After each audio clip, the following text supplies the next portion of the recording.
Yes, people, it's Josh in the building. Josh, you've seen us pick up our second win of the season. 2 games played, 6 points on the board. The only teams, along with Man City and Brighton, to be on 6 points after 2. How do you feel? Happy that we got the win, mostly because we're at Selhurst Park, playing them.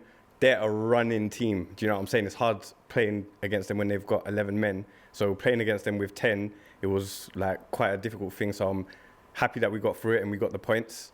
I'm not unhappy with our performance or how we played. I know there were some disappointing performances.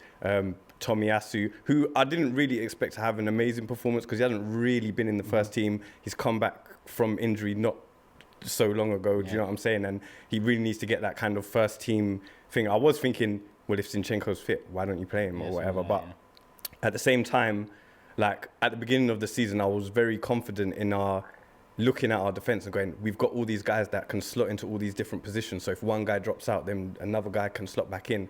But obviously with Timber out and then Tomiyasu not really getting to 100% yet and Zinchenko not going to 100% yet, and now you've got Tomiyasu out, it's like, our defence isn't looking as strong. But saying that, the way we defended today, I thought Partey was immense playing there. Like he started right back, then we went to the back five, he's right wing back. And especially when we went down to 10 men, I thought he'd done a great job of keeping, stopping their attack from, they were in our third because, but it wasn't any really shots taken. Even before that, before the red cards, they didn't really have as much shot as I can remember. They didn't have as many shots as we did, and kind of all those shots started coming after we started conceding more attacks, wave after wave of attack.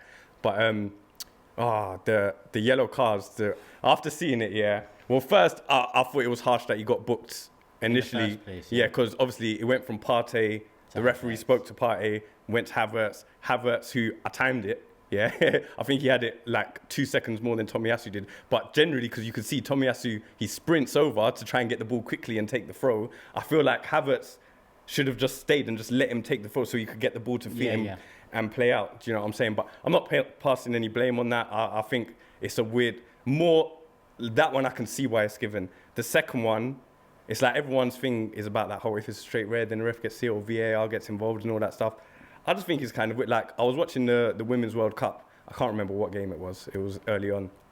When the referee gave a decision for a penalty, and then they called her over to VAR to say, and then she came out, she had the microphone, and she said, and when the players were coming to her and appealing, she was like, nope, I'm giving the penalty. Like, she was dead set on it. Do you know what I'm saying? She went back, watched the screen, came out, and then said, do you know what? It's not a penalty. I'm giving the decision for XYZ.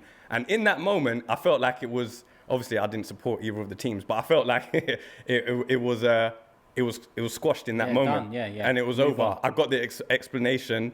I saw you change your mind after VAR called you back. But then it always seems in the Premier League, there's some weird rules every year. And then it's like everyone has to adjust to that rule, and then the next season a new rule comes in and it changes it. Else. So it's like how do you get to play the game if you never get used to the game? That's true. Do you know what I'm saying? Roy Hodgson said it after they asked him about what do you think about the yellow cards, and he just said it is what it is. We have to adapt to the way that the game plays and how they use the technology and whatever. There's nothing really we can do about it. They've made the rules and we just got to play by them.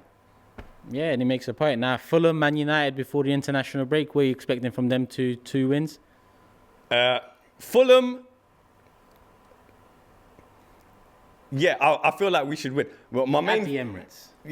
But I feel like we should win. My main thing is just a bit how our system is playing. Because I remember we were speaking before the game, and I said, if this system doesn't work, I hope he changes it before it starts turning bad for us or awkward. Do you know what I'm saying? And by that, I mean, it's not us specifically playing bad, but if we're under certain spells of pressure that we don't need to be under, like I'm looking at it and I'm going, right, we've moved our one of our central midfielders to right back, and then the guy who was playing right back to centre back, when we know that White and Saka had built up a good partnership. And I haven't seen that since, and I haven't seen an equivalent.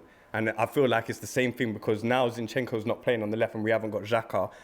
That kind of left side link up going to Martinelli is not the same as it was. And Martinelli should have done way better on that chance right at the beginning. Like, I was like, way too many touches. But It is what it is. You know what I'm saying? I'll take the points. Man United, we're gonna beat them. Come to our dressing room. Come to our dressing room if you think you're bad. No, because the thing is, because everyone's gonna write off United because they think it's thing. But the games over the last few seasons between us have been close, both home and away. Yeah. So I'm not writing them off straight away. And because they're jammy United, they always get something. But saying that, you think you can come to the Emirates? No, you can't. Yeah. Love Josh.